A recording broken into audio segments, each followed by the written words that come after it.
transmission of impulse. So I hope that you understand how an action potential is generated in order for you to be able to understand how impulse are transmitted along the axon. Then you know how the whole process works. Okay. So basically, it says here, the figure shows 3 successive times action potential passes from right to left. Okay, kalau tengok kat situ, from right to left kan, daripada kiri ke kanan. So action potential is self-propagated and continuous. Yeah. Slide tak ada. Tak ada.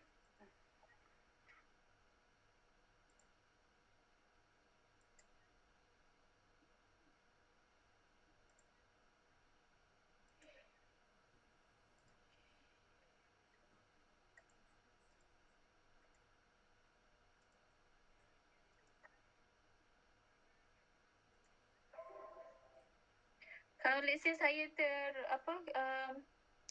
leave the meet, can you you have to call me, okay? Sebab saya guna laptop saya ni. Dah nampak dah? Nampak. Okay, thank you. Okay, so sekejap.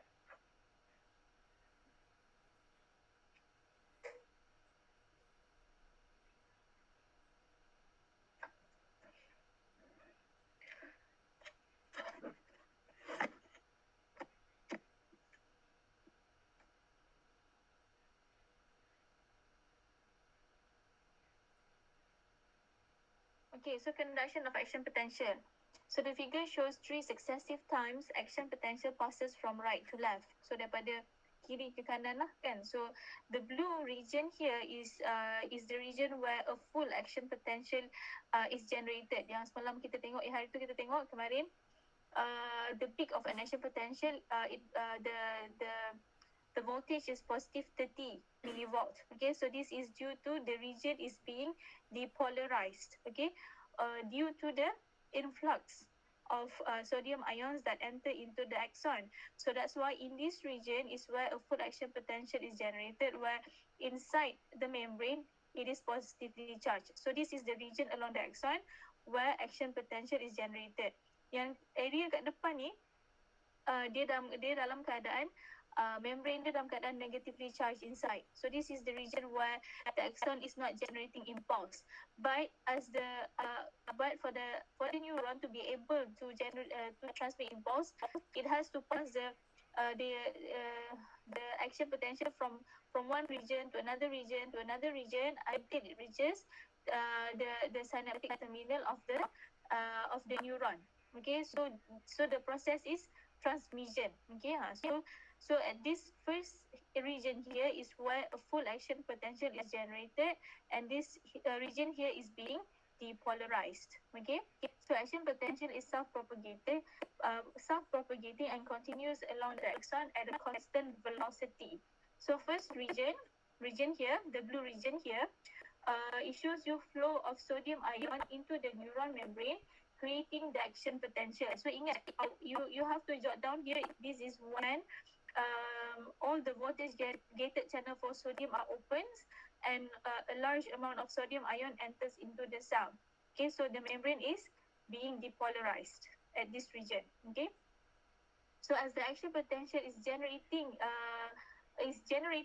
okay, in the next region, potassium ion will diffuse out of the neuron at the first region, okay, as the action potential is generated in the next region. So it means that untuk membolehkan, okay, for the axon to be able to move forward, okay, so after all the voltage gated channel for sodium opens and reaches positive 30 millivolt, okay, so awak ingat balik yang graf yang kita belajar kemarin, apa yang berlaku during repolarization? Repolarization is when voltage gated channel for potassium opens, kan? So open, so dia akan trigger bahagian yang belakang tu akan berlaku repolarization. Okay, repolarization. So potassium ion will diffuse out of the neuron at the first region here. Okay. So the first region yang mana yang action potential tadi menghasilkan action potential. So kawasan ni akan berlakunya repolarization. So saya draw sikit kat sini supaya nak bagi awak nampak. Blue. Okay. So peak of action potential kat sini. Okay, sini akan berlaku peak.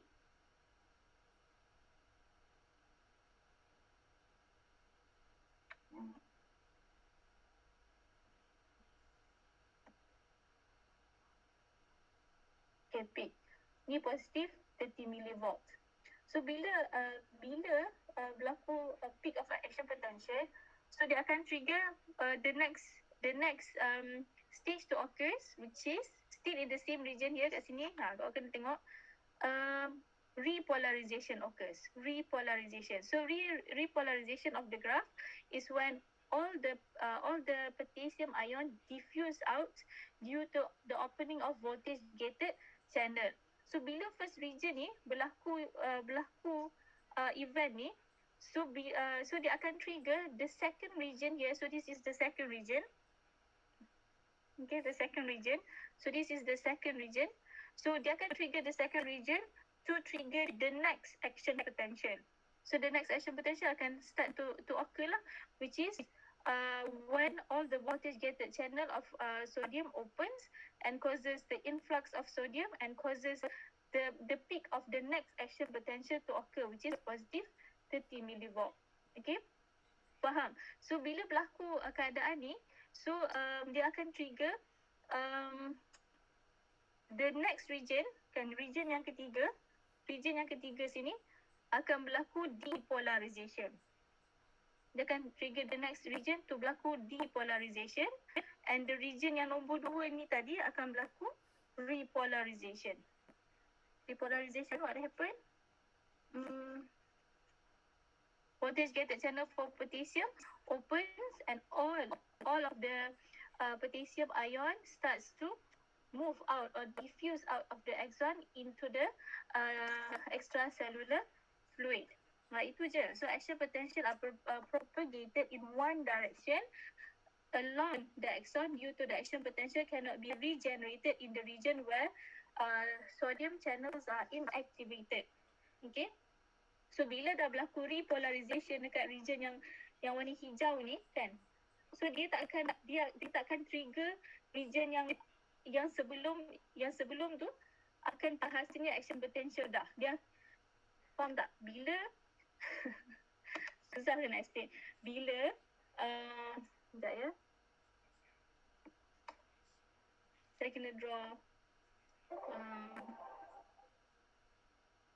this card.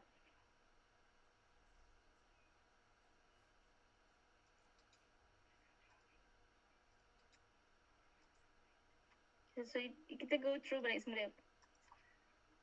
Okay, action transmission of an action potential along the axon. So kita tengok kat sini. So this is axon. Okay, axon. So dalam axon, dalam di keadaan tak menghasilkan any impulse, dalam keadaan negatively charged. Okay, negatively charged. So bila dia tak menghasilkan impulse, apa yang berlaku adalah region yang pertama ni, kan, so this is the first region, second region, third region. Okay, first region, second region, third region. First, second, third.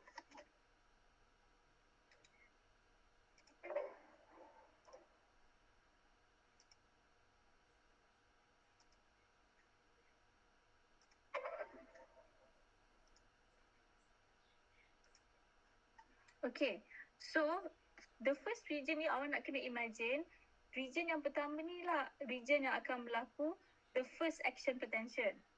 So untuk menghasilkan action potential, membrane yang bercharge positif kat dalam dia kena tukar jadi region yang mana dalam membrane tu bercharge negatif dia kena tukar jadi positif. Kena berlaku apa? Depolarization. Untuk berlakunya depolarization, kan, daripada negatif dia jadi positif inside is due to the opening of voltage gated sodium channel. So kat sini akan berlaku influx okay, influx of sodium ion. Okay, influx of sodium ion due to the opening of voltage gated sodium ion. So until the peak of an action potential is produced. Okay, the peak. So bila dia reach positive 30, so dia akan trigger region yang kedua untuk menghasilkan the next action potential. Okay, dia akan trigger the second region to undergo the next action potential. Alah, kenapa?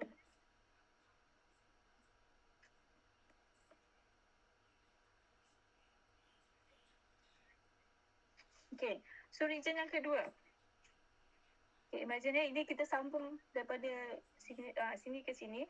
Okay, region yang pertama tadi, kedua, ketiga. Okay, kita nak fokus kat region yang kedua pula. So region yang kedua. So bila region pertama dah fully reach positive 30 millivolt at the peak of an action potential, so this will trigger the second region to undergo depolarization. Okay, second region to undergo depolarization. So daripada negatif dia jadi positif. Okay, positif. So due to the influx of sodium into the axon of the neuron. Sebab apa? Sebab voltage gated sodium channel opens. So until it reaches the peak of an action potential which is positive 30 millivolt. Okay, so balik semula kepada region yang pertama tadi.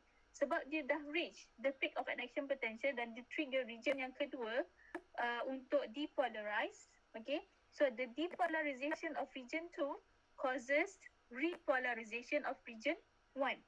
Kan, region 1 akan undergo repolarization. Okay, region 1 undergo repolarization. So what happened during repolarization? Potassium ion will move out or diffuse out of the axon. Okay, so potassium ion move out of the axon. Okay, potassium ion move out of the axon. So from positive, region 1 ni from positive it becomes negative. So this is the stage we call it as repolarization. So repolarization apa jadi? Graf daripada peak tu tadi dia akan drop lah kan, repolarize. Dia akan drop. So ingat so region 1 akan berlaku depolarization. So bila region 2 undergo depolarization, dia akan trigger region 1 to undergo repolarization. So itulah dia. So back to region 2. When region 2 has reached the peak of an action potential, so it triggers region 3 and region 3 to undergo depolarization. Okay, depolarization. So region 1, region 2, region 3. Region 1, region 2, region 3. So region 2. Region 1 dah settle. Dah settle kan? So dah settle, dah berlaku complete action potential. So dia back to its normal resting state. Region 1 akan dalam keadaan dia punya resting state, which is negatively charged. Region 2 sekarang ni tengah mengalami apa? Repolarization. Okay. So dalam dia bercharge negatif due to the diffuse of potassium out of the cell. Okay, potassium out of the cell. So this will trigger the region 3 to undergo depolarization. Okay.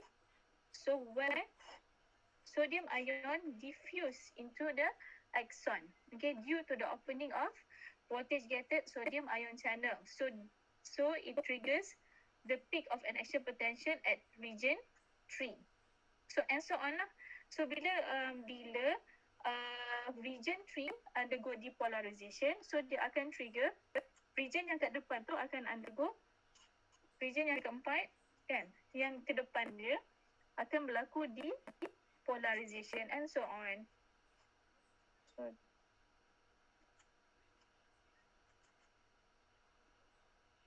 Okay, so dia akan trigger region 4 to undergo depolarization.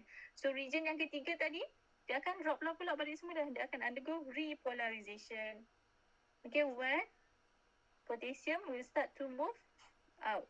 Okay, so macam tu lah. So that is how an action potential is being transmitted along the axon. Region pertama trigger depolarization. Bila dia reach peak of an action potential, dia akan trigger region yang kedua to start to depolarize until peak of an action potential where dia akan trigger repolarization and so on sampai dia reach at the synaptic terminal of the neuron.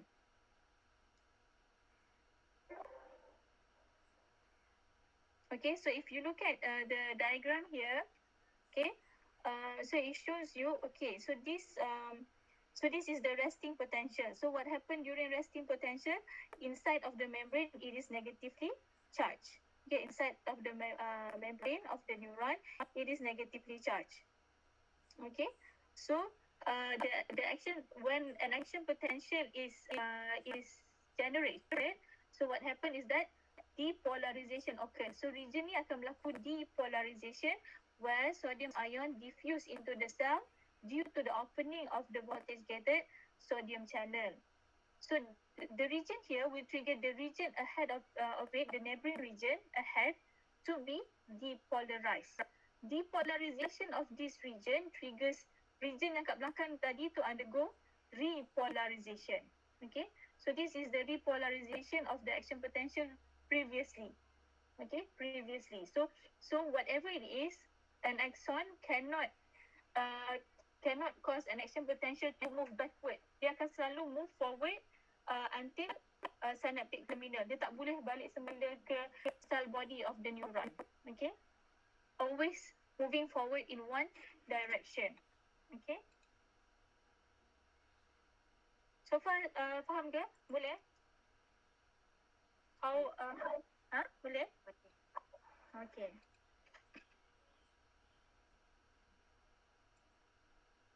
Okay, so next, conduction of an action potential tadi. Saya mula juga tadi transmission. Okay, so now we are going to look at the two factors affecting the rate of impulse propagation. Okay, pergerakan impuls tu ke depan. Okay, so the first factor is the diameter of the axon. So in order for the impulse to be transmitted faster, so the diameter of the axon should be large. Okay, larger diameter offer less resistant to current flow. Maksudnya banyaklah ruang untuk ion-ion sodium ni. Bila dia dah masuk, bila dia dah masuk dekat kawasan kita bagi nama apa kat sini? Nodes of Ranvier. Okay, nodes of Ranvier. Ingat action potential will only be generated at the nodes of Ranvier. So this is where only the voltage gated channel will be located.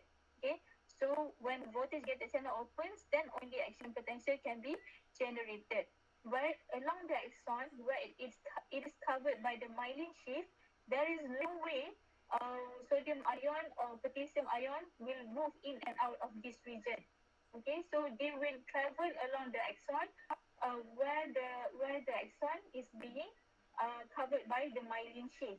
So until it reaches the next nodes of Ranvier, then only boleh berlaku the diffusion of sodium ion and potassium ion in and out of the cell to generate action potential. So the diameter of the axon should be large in order to allow the flow of ion more easily. Okay, there is less resistance for the current to flow along the axon, for the ion to flow along the axon. So for the second factor is the degree of the myelination. Okay, so action potential is myelinated axon are only produced at the nodes of Ranvier. Okay, action potential in myelinated axon are only produced at the nodes of Ranvier. So saya cakap tadi, so only the action potential can only be generated at the nodes of Ranvier because this is where the voltage gated channel are located to generate the action potential. So this type of conduction is called as saltatory conduction. So saltatory conduction, you will see that the impulse seems to be jumping. Okay, jump from one nodes to another nodes of Ranvier. Tapi padahal sebenarnya dia adalah pergerakan ion tu bila dekat nodes of Ranvier, dia akan trigger spark lah, which is the action potential generated. But as it moves along the myelination, the axon that is myelinated, tak adalah berlaku impulse. Then the next nodes of Ranvier will trigger the next action potential. So keadaan tu, it seems that the action potential is leaping, okay, or jumping from nodes to another nodes of Ranvier. So that is what we call it as the saltatory conduction. Okay, so these two factors you have to really know and understand. Okay, because this is one of the crucial point that you have to know. Okay.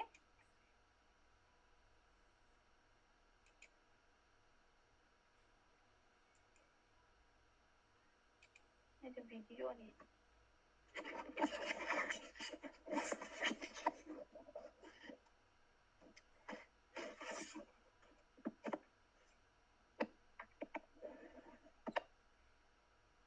Okay.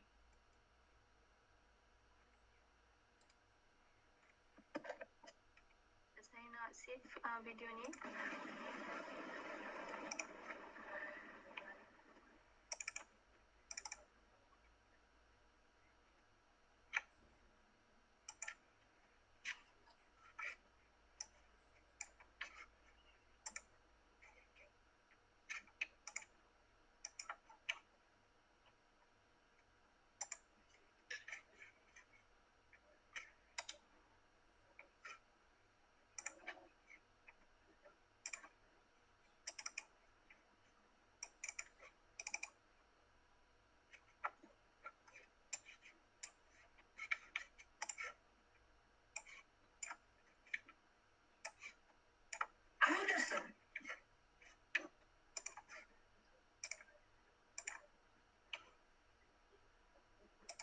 Okay, so this is a video that I'm going to play. Kalau tak boleh nak dengar, tolong bagi tahu ya.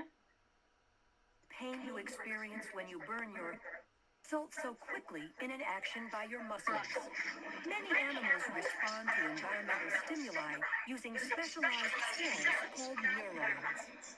A stimulus is detected by sensory receptors, and the body responds through motor effectors. These cells working together allow you to respond very quickly to threats. When you touch something hot, heat receptors of a sensory neuron detect the stimuli and send the information of heat to an interneuron in your central nervous system. From there, a motor neuron sends a response from your central nervous system to the skeletal muscles in your arm, causing them to contract and pull your hand away. The fundamental process of neural transmission that underlies this action occurs in all neurons of the body. Neurons transmit this information through changes in the electrical potential of the membrane by the movement of ions across the membrane.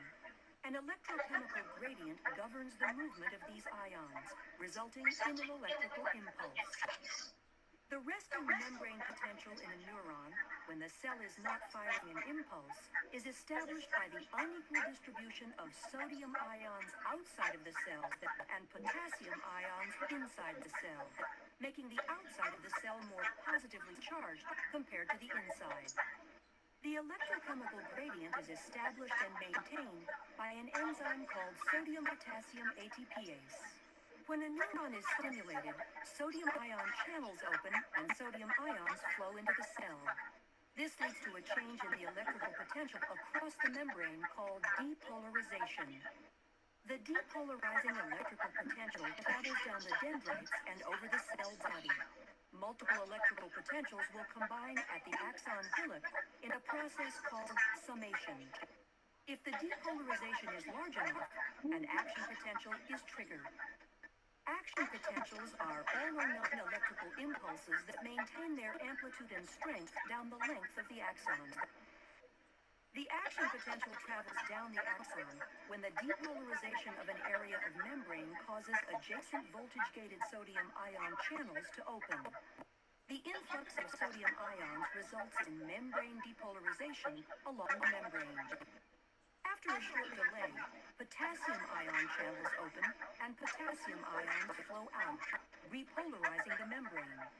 For the neuron to fire again, the resting membrane potential needs to be reestablished. Sodium-potassium ATPase is used to move sodium and potassium ions against their concentration gradients, re-establishing the resting membrane potential. As the action potential moves down the axon, ions are diffusing only a short distance, allowing the signal to move quickly. At the axon terminal, the electrical impulse passes to another cell at a cellular connection called a synapse.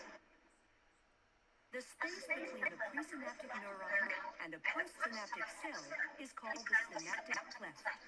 The presynaptic neuron contains signal molecules called neurotransmitters that are packaged inside vesicles. When an action potential reaches the end of a neuron, neurotransmitters are released by exocytosis from the neuron into the synaptic cleft. Neurotransmitters bind to the adjacent cell at receptor sites attached to ion channels. The channels open, allowing the movement of ions into or out of the effector cell, which alters its membrane potential, thereby transmitting the signal from the neuron to the effector cell. Because nerve impulses move very rapidly down the axon of a neuron and move from cell to cell across synapses, you react quickly to a stimulus, like burning your finger.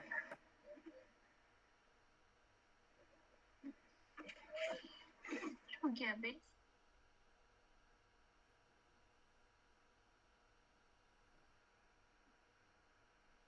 Okay, so now we are going to move on to the next part.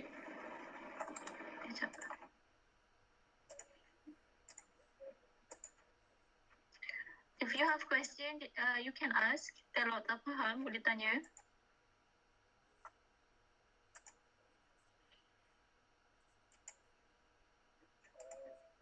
Mana ada video lagi? Sekejap.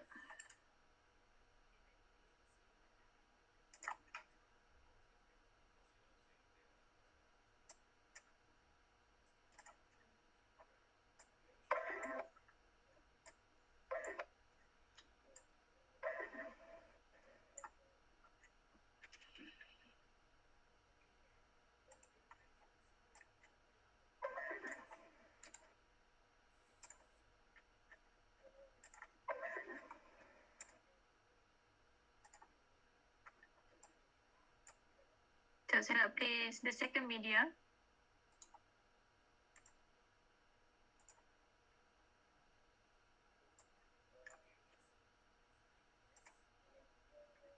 This baseball player springs it.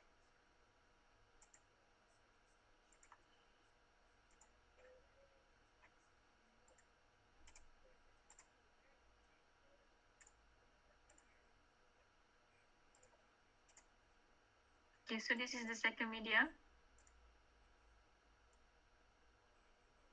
This baseball player springs into action, his nervous system rapidly processing information in a network of nerve cells or neurons. Each neuron receives input from one or more cells. In response, the neuron may generate an electrical signal known as an action potential that travels down the length of the axon. Let's take a closer look at the plasma membrane of an axon.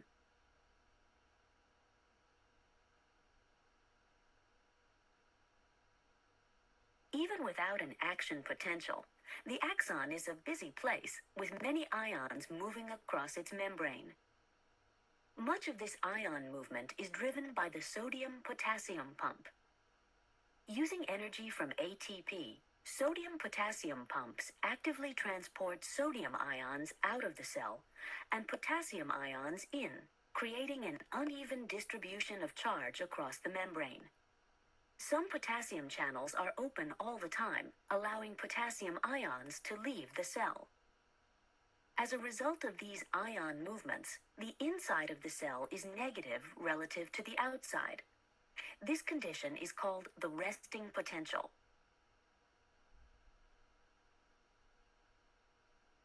The membrane of an axon is also packed with gated ion channels that open and close during an action potential. At resting potential, the gated channels are closed. If a stimulus changes the distribution of charge across the membrane sufficiently, the gated sodium channels open. Movement of sodium ions across the membrane makes the inside of the cell more positive. This reversal of the charge distribution causes the gated sodium channels to close and the gated potassium channels to open. As potassium ions move out of the cell, the original charge difference is re-established across the membrane, closing the gated potassium channels. This sequence of events is called an action potential. The sodium-potassium pump restores the distribution of ions back to their previous levels at resting potential. Let's look at how the action potential is conducted along the axon. As the change in charge difference across the membrane spreads from open sodium channels, other sodium channels farther along the axon begin to open. The original sodium channels close, and adjacent potassium channels open. As potassium ions move out of the cell, the original charge difference across the membrane is restored, and then the potassium channels close. Meanwhile, new sodium channels open, followed by the opening of new potassium channels and the closing of sodium channels.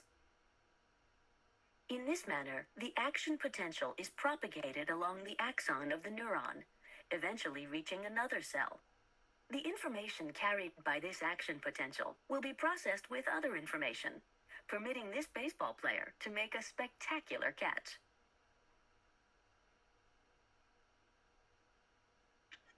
Okay, so that is how an action potential is generated and transmitted along the axon. Okay.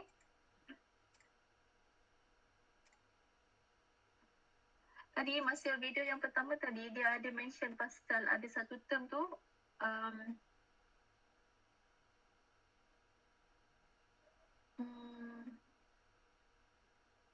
all or none event. Okay, all or none event. So maksudnya action potential ni hanya akan terhasil bila graded potential reaches threshold value which is negative 55 dan bila dia reach negative 55 then only a full action potential will be generated. Tapi kalau graded potential tu did not manage to reach threshold, did not manage to reach the value of negative 55, then an action potential will not be generated. Okay, itu istilah tu dipanggil sebagai all or none event. Okay, all or none event. Okay, so next part is the synapse.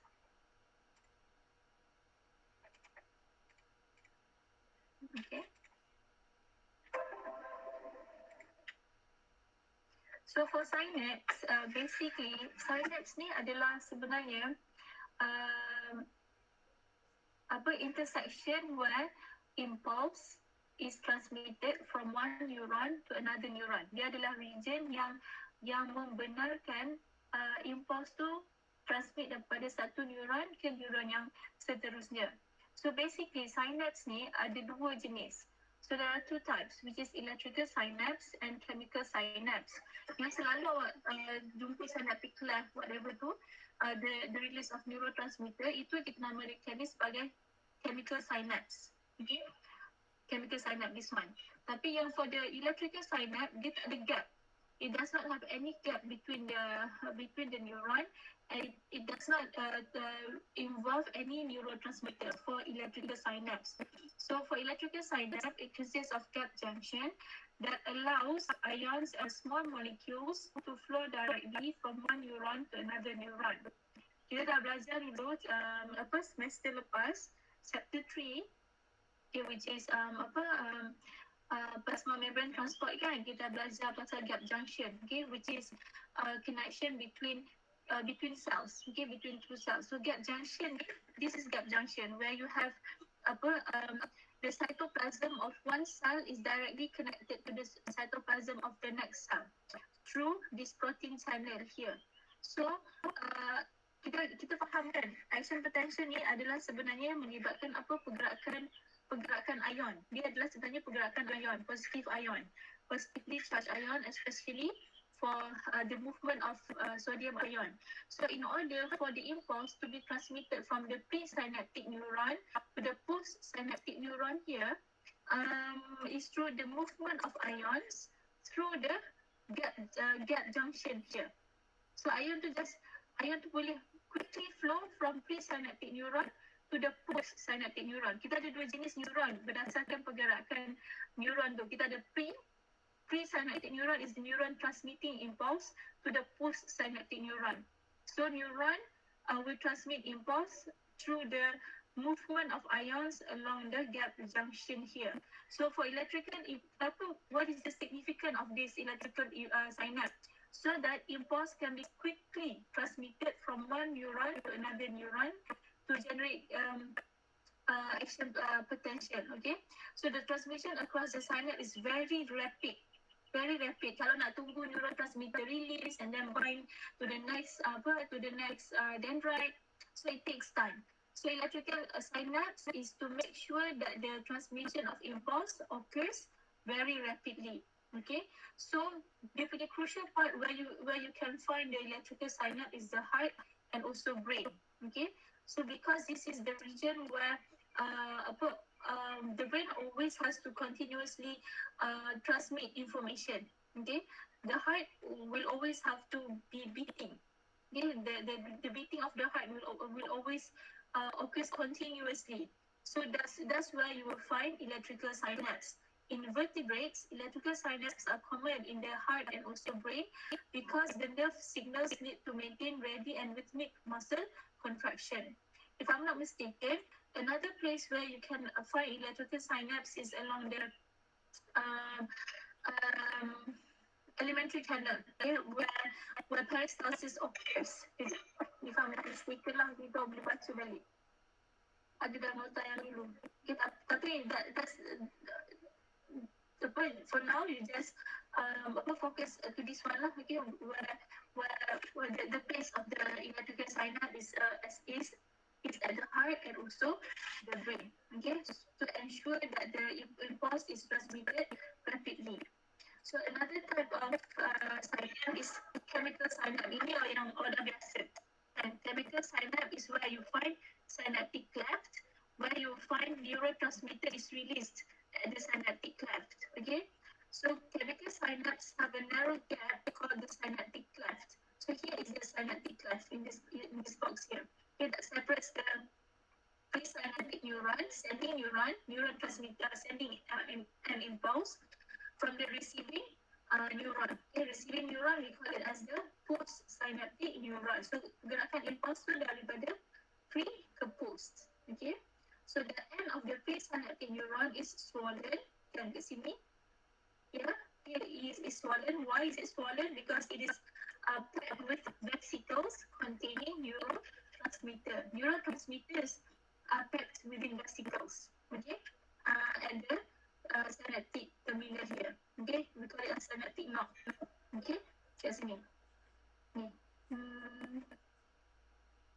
Okay, so as you can see from this diagram, so number one, an action potential arrives depolarizing presynaptic membrane. So remember, when you come across the term depolarized, it means that inside of the membrane, okay, it's positively charged. Okay, so this is the region where action potential is generated here. Okay, and then number two, depolarization opens voltage gated channel, triggering an influx of calcium ion. And this region here, okay, it triggers calcium voltage gated channel. Voltage gated channel of calcium is open, and when this happens, calcium enters into the synaptic knob here. Okay, and then this will trigger the elevated calcium ion channel concentration. The high concentration of calcium ion channel will cause vesicles containing neurotransmitter to fuse. Okay, fuse with the synaptic membrane, synaptic terminal membrane here, and release the neurotransmitter at the synaptic cleft through the process of exocytosis. Okay, so itu yang akan berlaku. So saya ulang balik semula. Yang pertama, okay, bila action potential reach the synaptic terminal. It triggers voltage gated channel for calcium to open. Calcium enters into the synaptic knob here and causes the vesicle containing neurotransmitter to fuse with the plasma membrane of the synaptic terminal and release the neurotransmitter through exocytosis. So, kawasan of postsynaptic membrane ni is actually is the dendrite region. So label. So this is the dendrite of postsynaptic neuron. So at the membrane of the dendrite of the postsynaptic membrane or neuron here, you will find ligand-gated channel. Okay, why do we call it as ligand-gated channel? Ligand is referred to the chemical molecule. Ligand is chemical molecule. In this case, the chemical molecule is a neurotransmitter. So for this ligand-gated channel, ion channel, it has specific binding site for the neurotransmitter to bind to. So when the neurotransmitter bind to the ligand-gated channel, it causes the ligand-gated ion channel to open, and when it opens, the impulse here, which is actually the movement of ions, so the ions can enter into the next neuron here, the postsynaptic neuron. So impulse hanya boleh akan terhasil pada postsynaptic neuron bila ligand-gated channel opens, okay, due to the binding of neurotransmitter. So the neurotransmitter bind to the receptor or the ligand-gated ion channel in the in the postsynaptic neuron. Okay. So itu yang akan berlaku. So nampak bila neurotransmitter binds, ligand-gated channel open, sodium enters into the next neuron and causes the neuron to be depolarized to generate the next impulse. Okay. Ada video kita ya, ada lagi video.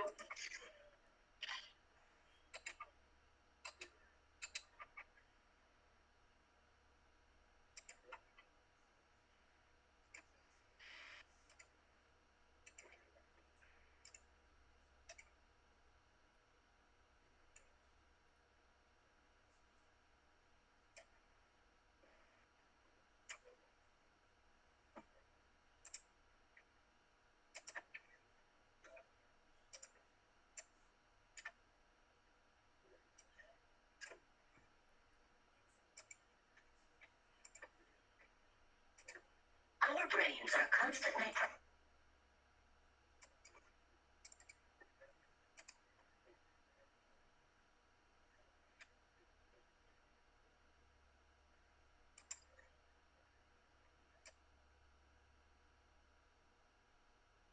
Our brains are constantly processing information, which requires communication between billions of nerve cells.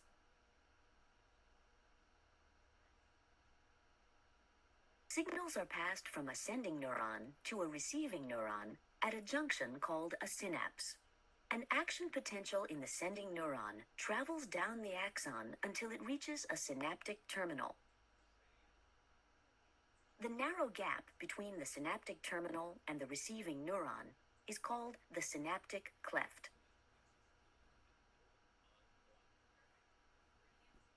The synaptic terminal of a sending neuron contains numerous vesicles filled with neurotransmitters, chemicals that carry information across the synaptic cleft. When an action potential reaches the synaptic terminal, the vesicles fuse with the plasma membrane of the sending neuron, releasing neurotransmitters into the synaptic cleft. The neurotransmitters affect the receiving neuron, changing the distribution of charge across its membrane. Let's take a closer look.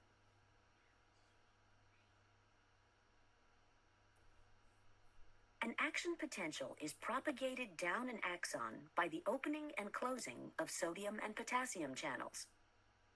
When an action potential arrives at the synaptic terminal, it causes the opening of calcium channels, shown in green. Calcium ions enter the synaptic terminal through the calcium channels. Calcium ions bind to the vesicles containing neurotransmitters. This causes the vesicles to fuse with the plasma membrane of the sending neuron, releasing neurotransmitters into the synaptic cleft.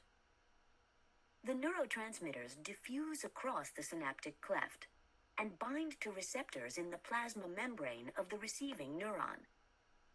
Here, the receptors are ion channels that open. Ions move across the membrane, changing the distribution of charge across the membrane. The neurotransmitters are quickly removed from the synaptic cleft, ending their effect on the receiving neuron.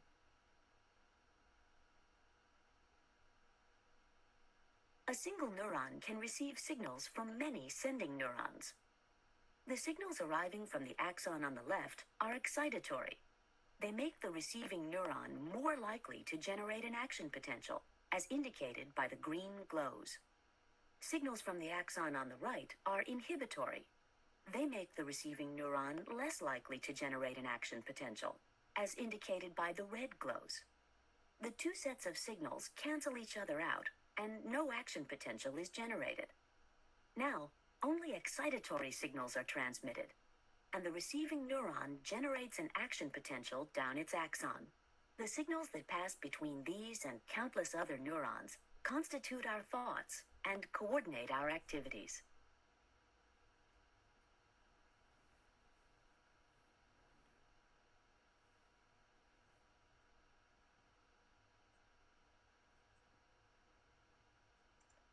Okay, so daripada video tu tadi, it explains to you that there is neurotransmitter that causes impulse to be able to be transmitted to the next neuron. Tapi ada juga neuron yang menyebabkan impulse cannot be transmitted to the next neuron, inhibitory. So there are two types, okay? Two different types of neuron based on its function, okay? So,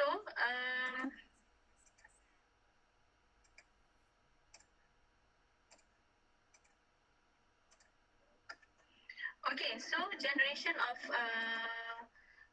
postsynaptic potential, okay? So kita ada dua jenis neuron, okay, yang menyebabkan action potential dan yang menghalang action potential daripada berlaku. So we have excitatory and inhibitory, okay?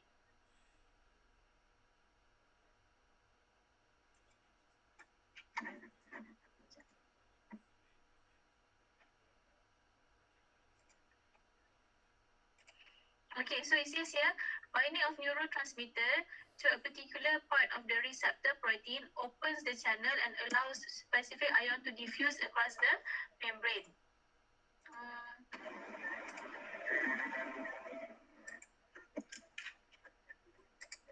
Okay, so the result is postsynaptic potential, which is a graded potential produced in the postsynaptic cell. So excitatory postsynaptic potential, EPSP, produced when ligand-gated ion channels are permeable to positive ions such as sodium ion and also potassium ion. So these two are positively charged ion. So in order for the next neuron to be able to initiate or generate impulse, it has to cause excitatory, okay? Excitatory postsynaptic potential, EPSP. So results in depolarization of the membrane potential. So depolarization brings the membrane potential towards threshold. So ingat yang tadi istilah saya cakap tadi apa? All or none event itu kan. So all or none event akan menentukan sama ada action potential tu boleh berlaku ke tak. Kalau depolarization reach threshold, then only action potential can be generated. But if the depolarization does not reach threshold, then an action potential cannot be generated. So itu je dia punya rules dia. So that is excitatory. For the inhibitory postsynaptic potential, IPSP, produced when ligand-gated ion channels are permeable to potassium ion and chloride ion. Potassium ion, dia ada tendency untuk leave the cell. Kan, kemarin saya cakap potassium ion, the concentration of potassium ion inside cell is high. So potassium ion will always want to move out of the axon. Okay, so ligand-gated channels are permeable to potassium ion and also chloride ion. Chloride ion obviously negatively charged. So when chloride ion enters, so inside of the membrane will become negatively charged, or we call it as repolarization or hyperpolarization. Hyperpolarization maksudnya dia akan go beyond -70. Kalau value -70 adalah value massa membrane dalam keadaan resting potential. Tapi hyperpolarization, it goes beyond -70, it can reach up to -90 millivolts. So that is hyperpolarization. So hyperpolarization brings the membrane potential away from the threshold. Memang tak akan hasil lah action potential sebab dia tak reach -55 millivolts. Okay, so IPSP will not produce any action potential because it is nowhere near that threshold. Okay, it is hyperpolarization. Okay, so transmission of impulse. So transmitting of neurotransmitter signaling. So clearing neurotransmitter from synaptic cleft is essential. Okay, so blocking of this process can have severe effects such as nerve gas serine, triggers paralysis and death. It inhibit enzyme that breaks down neurotransmitter. So kita faham kalau chemical synapse kan, tengok this is chemical synapse kan. So chemical synapse akan melibatkan neurotransmitter binds kepada ligand gated channel of the postsynaptic neuron. So selagi neurotransmitter bind to this ligand gated channel, selagi itulah channel ni terbuka, selagi itulah ion will enter into the postsynaptic neuron. Selagi itulah postsynaptic neuron akan continuously transmit impulse. You do not want that sebab apa? When impulse is continuously transmitted to your muscle, especially, it can cause continuous contraction of your muscle that could lead to paralysis. Kejam, jadi kejam kat situ. Faham tak? So this neurotransmitter has to be removed from the synaptic cleft. Kan? Dia kena di-remove-kan. So salah satu, one of the way for the neurotransmitter to be removed from the synaptic cleft is through the breakdown. Nampak? There is enzyme here. Okay? So the function of the enzyme is to break down the neurotransmitter so that the neurotransmitter is removed from the synaptic cleft so that the ligand gated channel is closed. Okay, so this will stop the transmission of impulse. Okay, so it inhibit enzyme that breaks down neurotransmitter. So kalau ada toksin kan, toksin nerve gas serine ni, so bila dia bind kepada ligand gated channel, it causes the neurotransmitter to be always bind to the ligand gated channel. Dia akan nerve gas serine ni instead of neurotransmitter bind, serine ni akan bind kepada enzyme tu. Okay, so bila dia bind dia jadi apa? Competitive inhibitor lah. So neurotransmitter cannot bind and the neurotransmitter cannot be broken down kat situ.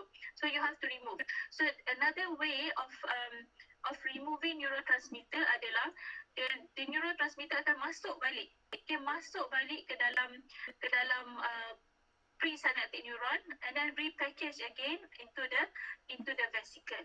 Okay, so ada dua cara lah kat situ, breakdown, and then after breakdown dia akan masuk balik then repackage again into vesicle. Okay, of the synaptic terminal of the presynaptic neuron. Okay, so these are the major neurotransmitter. Kita ada acetylcholine kan, amino acid such as glutamate, GABA, glycine, norepinephrine, serotonin. Okay, and then we have here neuropeptides and also gases. Okay, so there are some of these neurotransmitter, okay, such as norepinephrine. Selain dia bertindak sebagai neurotransmitter, dia juga adalah hormones kan. Dia juga adalah hormones. Sama juga dengan acetylcholine. Dia neurotransmitter and also hormones. Okay. So ada nanti yang boleh baca kat buku mana satu yang bertindak sebagai inhibitory neurotransmitter, mana yang bertindak sebagai excitatory neurotransmitter. Inhibitory neurotransmitter, it does not allow the transmission of impulse. Excitatory, it allows the transmission of impulse to the next neuron. Okay.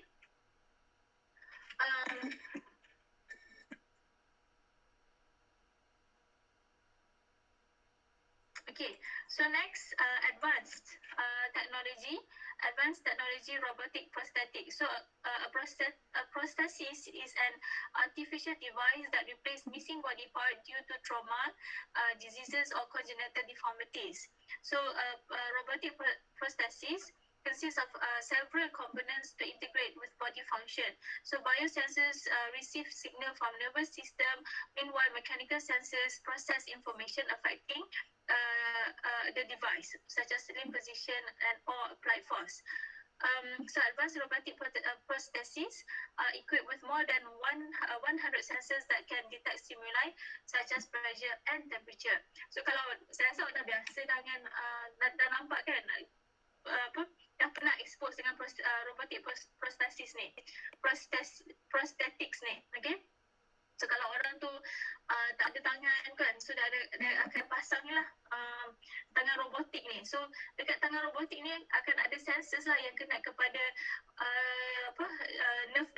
nervous system dekat area lengan tu. So lengan tu dia boleh detect pressure. So kalau macam robotik tangan tu dekatkan dengan satu misalnya nak angkat, so information from the brain will be transmitted to the along the neuron. Kalau tengok kat gambar ni kan, so your brain tells you to pick up a glass. Contohnya awak nak ambil cawan guna tangan robotik tu. So the impulse will be transmitted along the nervous system, okay, near the limb of your hand here, and then sebab dia detect dengan biosensors yang ada pada robotic hand tu tadi, so dia akan menyebabkan robotic hand tu to be able to pick up the cup, okay, to pick up the mark, apa-apalah yang awak nak angkat tu, okay. So itulah one of the application. Okay, so this is the comparison between endocrine and nervous system. So endocrine system melibatkan chemical signal, nervous system melibatkan electrical signal. Speed, endocrine slow, nervous system fast. Kan, transmission of impulse is very fast. Kalau endocrine dia punya duration dia is long lasting, macam growth hormone, okay, long lasting. Nervous system short, awak nak masa contraction nak berjalan kan, so dia akan the effects is very fast kan. So and then endocrine slower speed response, dia kena travel along your blood vessels until it reaches target cells, and then dia akan trigger the effects. Tapi kalau nervous system, the rapid speed response, okay. Kalau endocrine diffuse, sebab apa, dia travel along your blood, so bila dia reach target cell baru dia akan respond. Tapi kalau nervous system, very precise, sebab dia adalah transmission of impulse from one neuron to another neuron, precise, okay. So this is the end of chapter 5. Saya kena end lecture sekarang sebab saya ada meeting. So kita end meeting boleh? Kita end kita punya lecture ni awal sejam.